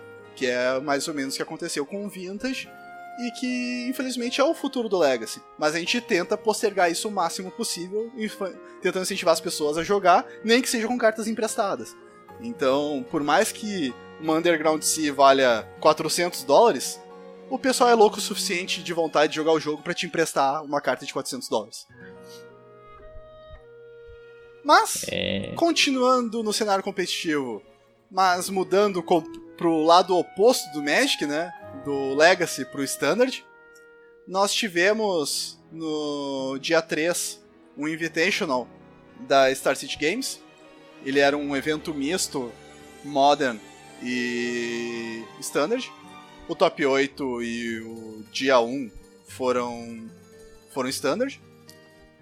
E esse evento gerou uma pulga atrás da orelha da comunidade, ou pelo menos parte da comunidade, porque 65% dos decks que fizeram o dia 2 eram Temur-ish Energy, né? Ou Temur Energy, ou 4-Color Energy, que, como eu disse, só tem um splash pra preto pra Scarab God. E no top 8 as coisas foram um pouquinho pior, porque em primeiro nós tivemos Temur Energy, em segundo lugar nós tivemos Temur Energy, em terceiro lugar nós tivemos Mono Red, em quarto lugar nós tivemos Temur Energy, em quinto lugar, Temur Energy, em sexto lugar, Temur Energy, em sétimo, Temur Energy, em oitavo, Mono Red. Então, tipo... Só pra dizer que é diferentão. Então, tipo, 2 Mono Red e 6 Energy no top 8. Temur, como eu disse, Temur-ish, né? Porque 2 deles eram 4-Color, mas é Temur. É só um pouquinho diferente. Então, o Saffron Olive fez um artigo bem interessante no MTG Goldfish, que, se o Matheus lembrar, ele vai postar, porque ele tá aqui no nosso documento de script, o link pro artigo. Matheus, não precisa caçar o link. E ele fez um histórico dos banimentos do Standard a partir do Callblade, né? O deck com Jace e Gaga, que não era um deck unfair, pelo contrário, ele era um deck de controle, só que ele era muito forte porque ele tinha cartas muito fortes. Então, e daí isso fazia com que as pessoas jogassem com ele. Era diferente de um Affinity, por exemplo, que o Affinity era um deck quebrado, né? Porque os terrenos artefato no Affinity era uma palhaçada, né? E a Affinity ainda usava Skull Clamp. Mas o Callblade, ele era um deck fair, só que com cartas overpower. E daí ele foi banido basicamente porque todo mundo jogava com ele. Então tu diminuía a diversidade, tu diminuía o interesse no formato. E será que a gente não tá passando pela mesma coisa de novo? E muito pior do que tinha acontecido com Copycat, que tinha acontecido com Etherworks, porque o Etherworks Marvel, porque agora não é pelo fato do deck ser broken, mas é porque o deck simplesmente é melhor que os outros. E daí, tipo, como faz? Porque no passado nós tivemos as seguintes desculpas, né, os seguintes motivos para banir cartas do Standard, segundo a Wizards. Eles chegaram e falaram, nós cometemos um erro. Que foi mais ou menos o que aconteceu com Felidar Guardian, que foi aquela coisa do tipo, ó, ele tinha o combo, a gente não percebeu, e daí não dá, foi uma cagada mesmo, isso não era pra existir, não era pra ter Splinter Twin no Standard, então nós vamos banir. E o outro exemplo disso recente foi o Luther Scooter, porque o Smuggler's Copter, eles aceitaram que, tipo, assumiram, melhor dizendo, que nós puxamos demais a carta, nós realmente queríamos puxar a carta, nós queríamos deixar ela melhor e jogável, só que ela ficou forte demais, que daí é a mesma história com a Titian em Haku, e assim vai.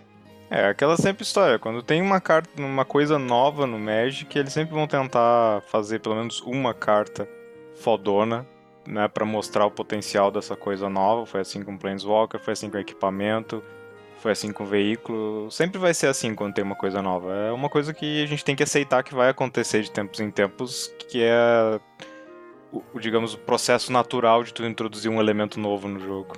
Sim.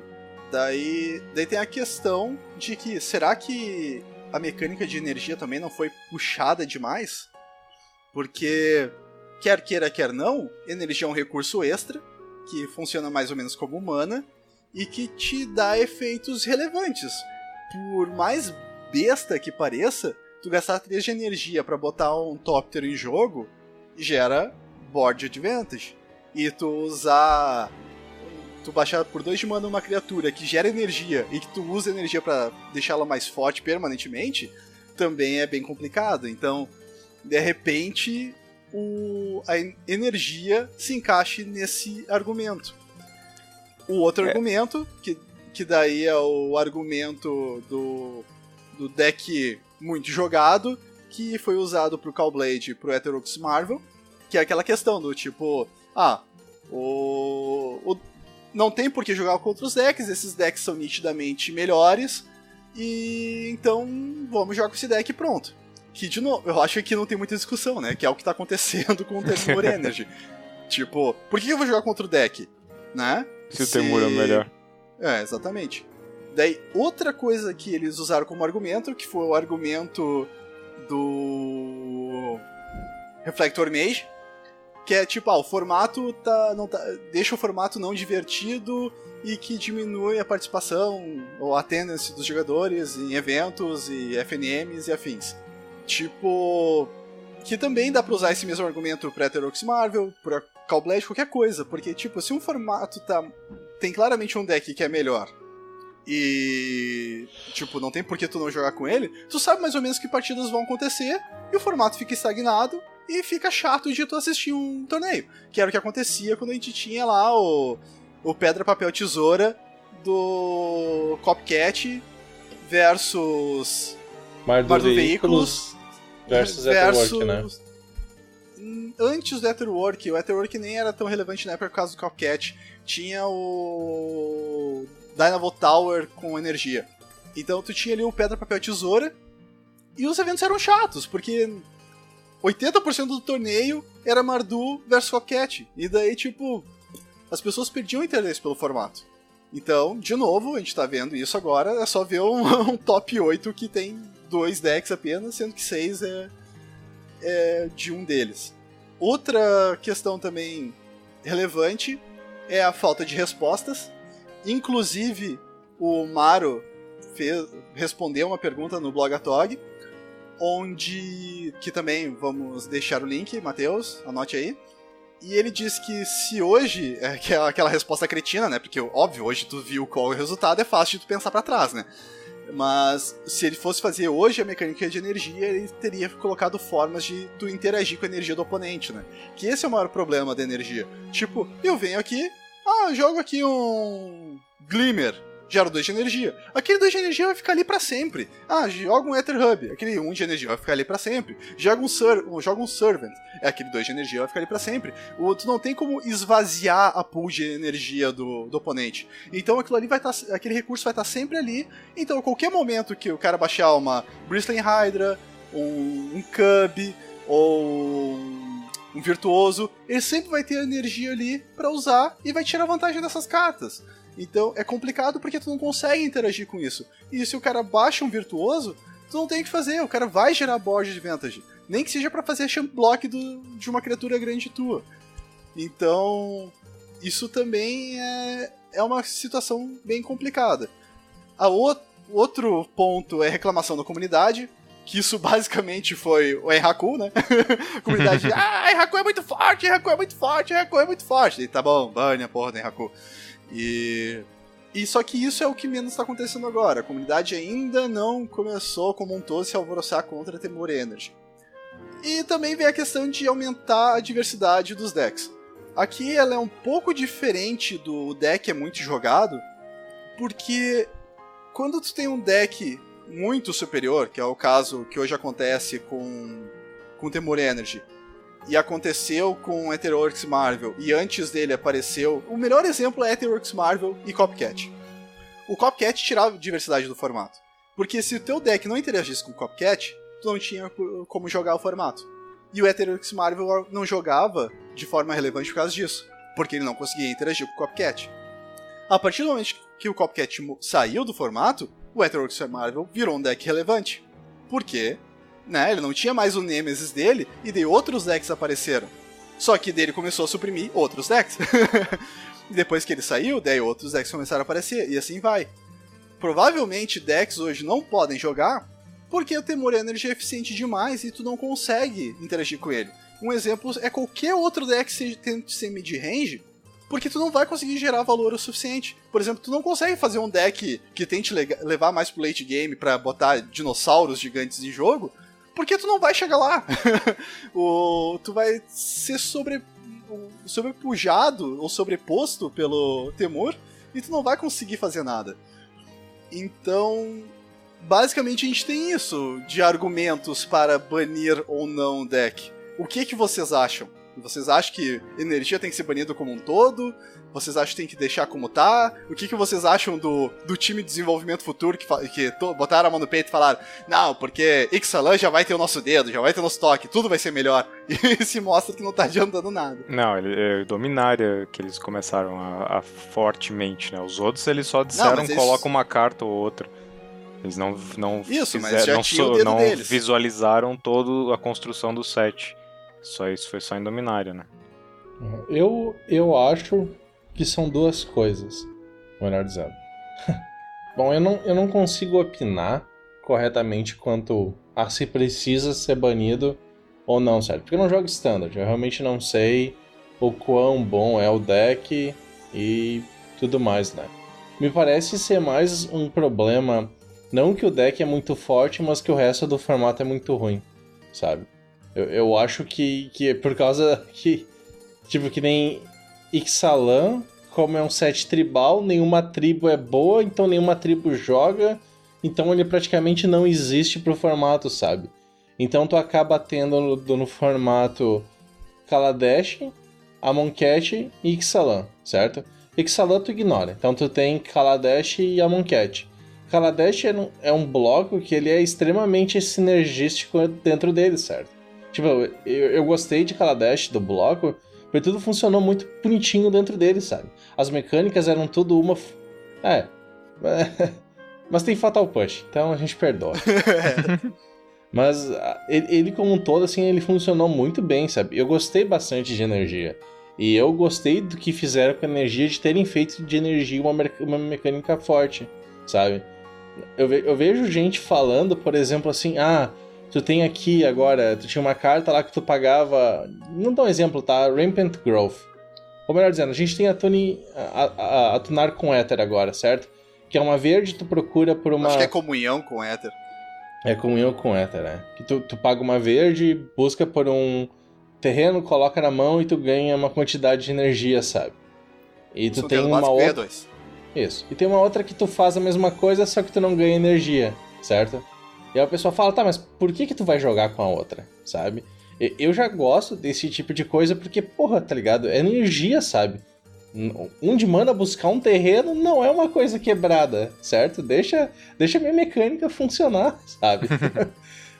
Tipo, é a mesma coisa quando tu tem lá, sei lá, tipo em Teros, quando tu tinha Scry, sabe? Que daí teve Dissolve, que era um Cancel com Scry, certo? Tipo, Cancel não é uma carta roubada, sabe? Não é um counter spell que tu precisa melhorar. Então, eu discordo desse ponto de vista que muita gente tem que... toda vez que tu vai colocar uma mecânicazinha a mais numa carta básica, ela tem que ser pior, sabe?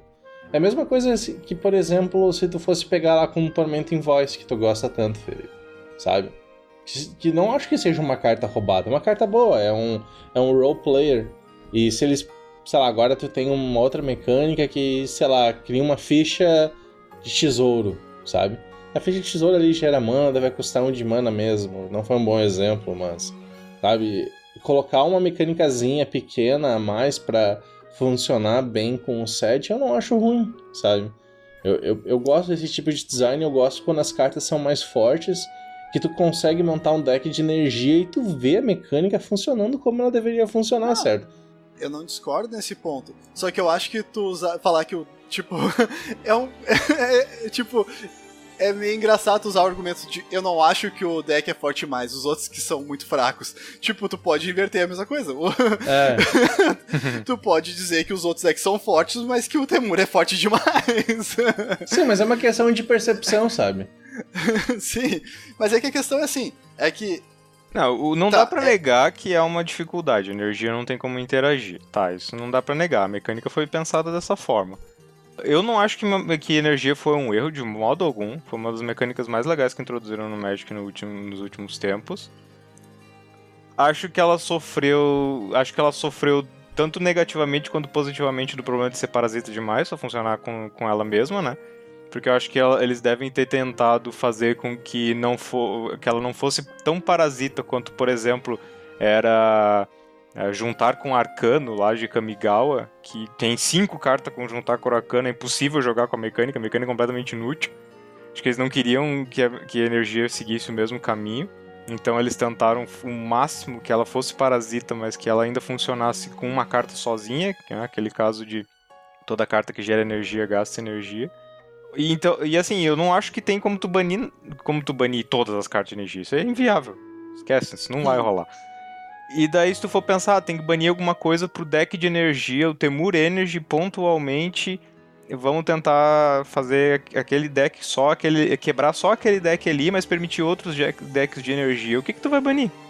Eu não digo nem pela questão do que tu vai banir, mas eu acho que, assim, tem alguns pontos relevantes, que é a questão, assim, primeiro, que eles mexeram no vespeiro, né, quando baniram depois de tanto tempo cartas do Standard, né, com Luther Scooter e tal. Porque até então ninguém nunca cogitava esse tipo de coisa, né. Quando o formato tava ruim, tu olhava assim, tipo, tá, beleza, o formato é ruim, é assim mesmo, vamos pra próxima rotação e foda-se. A partir do momento que eles abriram o precedente de fazer banimentos no Standard, agora toda vez que o formato dá uma desequilibrada, vamos banir uma carta. Já começa o pessoal a pedir banimentos, né.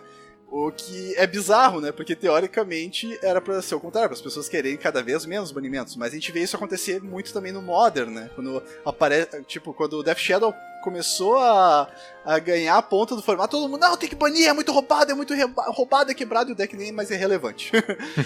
Mas... e por isso que a Wizards tem tanta dificuldade de banir uma carta, porque é por causa desse tipo de coisa, né?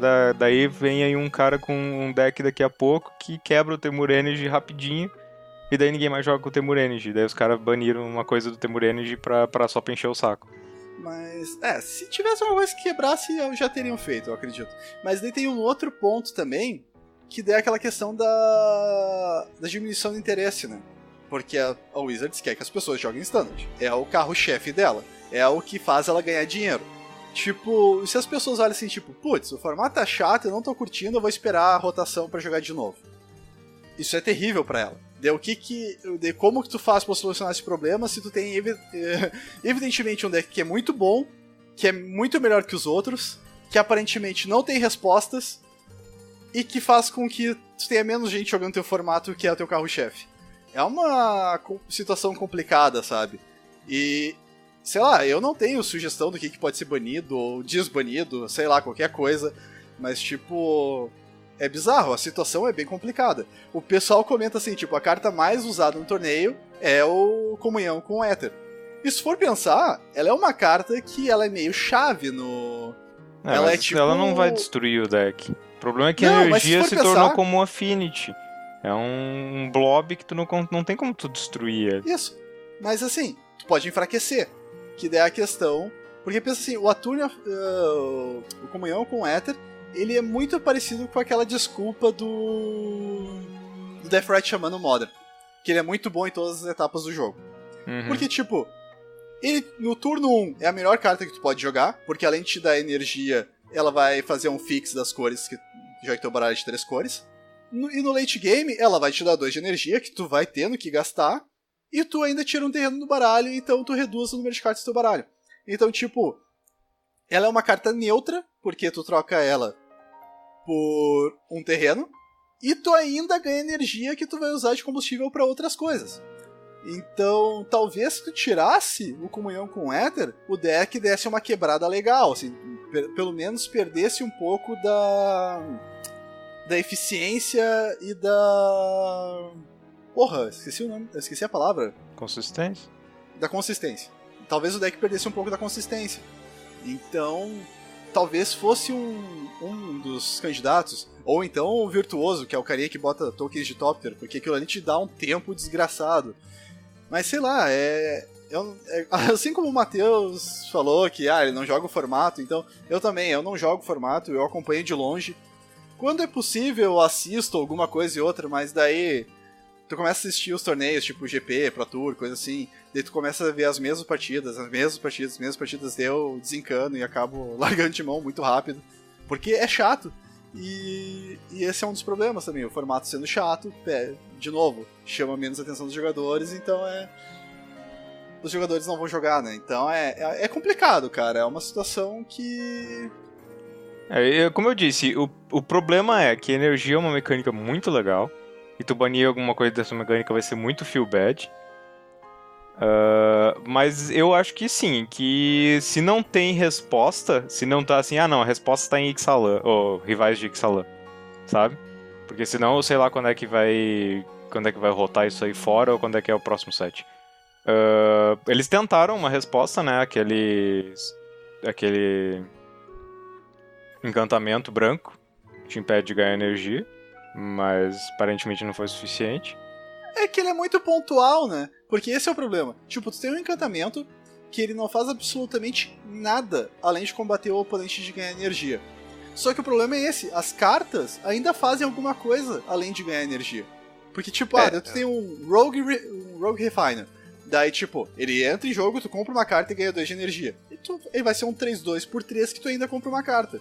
A turno conjunção com Éter. Tu ainda vai buscar um terreno, entendeu? As cartas não são simplesmente tu ganha energia. Não, eu sei. Então, esse é o problema. Esse que é o que eu queria chegar com as cartas de energia. Quando eu li alguns designs sobre elas e eles falaram, elas não são quebradas, as cartas de energia. Exceto, talvez, o Marvel, mas é uma questão de contexto daí. Elas não são quebradas, porque elas foram... o custo delas é pensado que energia é um ganho que tu vai ter. Então eles tinham uma tabela bem científica dizendo assim, ó, se tu vai ganhar tanto de energia, a carta tem que custar no mínimo tanto, sabe? Então as cartas foram bem pensadas nesse sentido de, não vai ser um recurso louco que você vai ganhar aqui de grátis e a carta vai custar menos do que uma outra carta com o mesmo efeito. Não, a carta geralmente custa mais pelo efeito que ela vai te proporcionar com a energia. E daí esse causa o problema. Não tem o que tu banir pra tu quebrar um deck desse. Porque as cartas em si não são roubadas. Não tem assim, não é que nem o Marvel. Acabou o Marvel, acabou o deck. Tá, mas o Marvel era num contexto, porque tinha um Enrabaku e tal. Mas esse deck de energia hoje em dia não, é um amontoado de carta boazinha. Mas o pior é que o Temur Energy, ele é um remanescente do Marvel, né? Porque o Marvel era um deck de juntar energia, e daí, tipo, tu tinha ali o Virtuoso, tu tinha o Rogue Refiner, e assim vai. Daí eles pegaram aquela base, que daí virou o Temur Energy. Então, tipo, o Blob já tá feito, há horas. Tu vai lá, tira uma peça e ele dá uma capengada, mas volta. Tu tira uma peça e dá uma tirou a capengada, peça que fazia com que ele fosse sem graça, né? Agora, tu dizer, do Temur Energy é um deck sem graça? Não é. Agora, como o Matheus falou, tá, mas e qual é o deck, então, que faz o pedra, papel e tesouro com ele? Esse aqui é o problema, não tem. Se tivesse só um deck que fosse pedra, papel e tesoura com o Temur Energy, eu acho que já resolvia a parada. Sim. Também, Por isso que eu acho que a Wizards não baniria nada do deck, porque ela ia esperar que os caras dessem um jeito. Eu não sou contra banimento, eu acho que banimento até é legal porque dá uma recalchutada num formato estagnado. Eu não tenho nada contra banimento. Mas eu acho que a Wizards não faria nesse momento. É que tem outras coisas também que transformam o deck num problema. O fato de ele ter a melhor mana do formato também é alguma coisa, sabe? Porque quando a mana é muito boa, o pessoal reclama. Quando a mana é muito ruim, o pessoal reclama. Então, jogador de Magic você reclama por profissão, cara. Isso aí não adianta. Não é argumento. Vou provar isso. Exatamente. Eu consegui reclamar no mesmo set de uma carta eles terem mudado a arte e de outra carta eles não terem mudado a arte. Então, nós estamos aqui pra reclamar. Como meu pai dizia, é que nem aluno de faculdade. Aluno de faculdade reclama de não ter o que reclamar. Mas pra isso tudo tem uma solução muito simples, cara. Parar de jogar Magic? Não. Passar a jogar Pokémon? Não, antes disso. Mas eu acho que... Jogar outro formato? Não, antes... Deixa eu falar uma coisa antes de falar que tudo tem uma solução simples. Mas eu acho que eu entendi o ponto do Matheus quando ele falou da questão da percepção, né? Tipo, que não é o Temur que é muito bom, é o resto que é muito ruim. Porque eu acho que isso é um dos problemas que a gente vem enfrentando, que é a questão do power level, né? Que Kaladesh tinha um power level interessante, não era, nossa senhora, a coisa mais forte do universo, mas foi uma coisa que a gente até brincou com a hora da decepção, né? Que a Moncat Flavor, perfeito, power level, né? E daí, de novo, Ixalan, tu olha assim, Flavor, nossa, piratas e dinossauros, que foda. Agora as cartas, tipo, não tem nenhum... Então, é complicado, sabe? Tipo, pelo amor de Deus, sabe? Façam flavor e power level adequado. Exato. Não fica parem um ou outro. Parem de primeiro pensar no flavor, depois nas cartas. Pensem primeiro nas cartas e depois deem um jeito de tocar o flavor lá pra dentro, sabe? Tipo... Não adianta, porque tu acaba gerando essas discrepâncias. Porque, assim, Kaladesh não era um power level alto. Ele era um power level mediano, sabe? Era uma coisa ok. Não era forte, era ok. E daí tu vê que as cartas de Kaladesh são muito melhores que as cartas de qualquer outra coisa que saiu até então. Então, tipo, melhor que a Revolta do Éter, que tava dentro do próprio bloco, melhor que a Moncat, melhor do que a Hora da Decepção, melhor que Ixalan, e era só um set ok. Então, esse é também um dos problemas. Eles têm que oscilar mais nisso. Tipo, não adianta ficar fazendo power level baixo, baixo, baixo, e um mais ou menos, baixo, baixo, baixo, um mais ou menos, porque o mais ou menos vai sobrepor aos outros. Eu acho que eles não vão mexer em nada, porque eles vão apostar naquele time de play design, não é isso? Acho que era isso, não?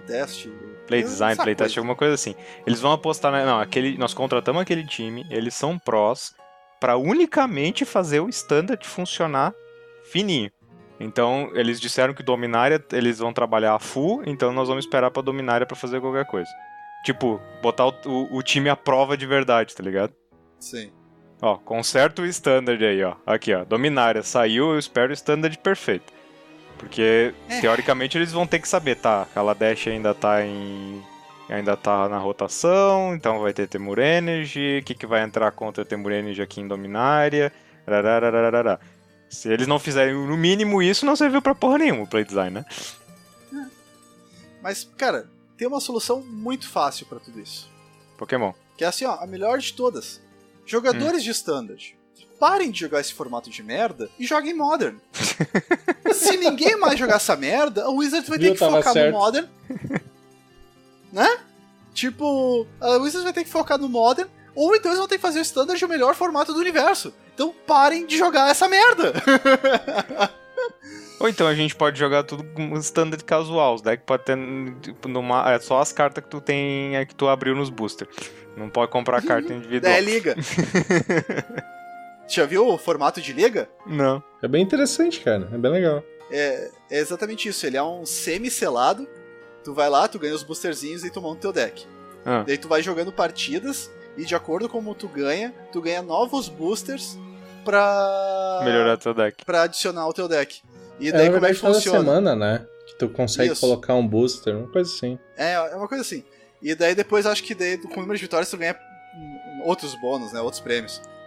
Só que daí, o que é legal dele? Ele funciona mais ou menos como se fosse a liga do MTGO. Então não é, eu vou no FNM, então tipo, eu tenho que estar na loja tal hora e jogar tantas partidas. Não, tu vai na loja, daí tu pergunta aí, tem alguém aqui jogando liga? Daí alguém vai falar, eu tô! Daí tu vai lá, Joga daí tu avisa o dono da loja lá, olha só, eu vou jogar uma partida com ele na liga, beleza. Daí tu vai lá, joga uma partida e tu dá o resultado pro dono da loja. Olha, eu ganhei de 2-1. Daí tu vai lá e ganha, daí ele anota o resultado, e assim tu vai tendo o teu score pra liga. Esse formato é super show de bola, o Wizards devia ajudar mais esse formato a emplacar. Eu acredito, tá? Olha só, eu vou colocar o meu chapéuzinho de papel alumínio, tá? E a gente sabe que o mercado secundário, Wizards, tem treta ali no meio, certo? E a Wizards não ganha dinheiro com isso, certo? A Wizards não ganha dinheiro com o mercado secundário. Não de forma direta, né? Não de forma direta. Mas ela ganha de forma direta com draft e selado, certo? Que tu tem que comprar o produto diretamente dela. Sim. Certo? Então, talvez eles estejam focando muito mais em formatos limitados do que construído por causa disso.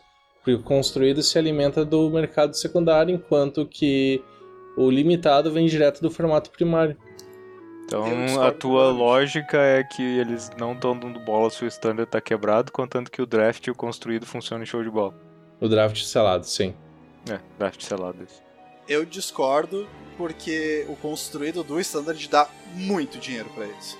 Porque as cartas não brotam, certo? Elas não têm... Tirando as cartas chinesas lá, as fakes, elas não têm geração espontânea. Elas brotam do chão, né? Eu vou fazer aqui na minha janela uma plantinha, uma mudinha de Magic. Nem as chinesas, né, Felipe? Não é um chinesinho fazendo uma invocação. Não, as chinesas brotam, cara. Porque o nível de coisas que os chineses produzem e vendem por centavos, elas brotam do chão, cara. Pra se brotar do chão dá trabalho, pô. Tem que aguar todo dia. Quando tu compra lá um adaptador USB por tipo 5 centavos de dólar, é porque, cara, brota do chão. Não pode ter sido alguém produzindo aquilo.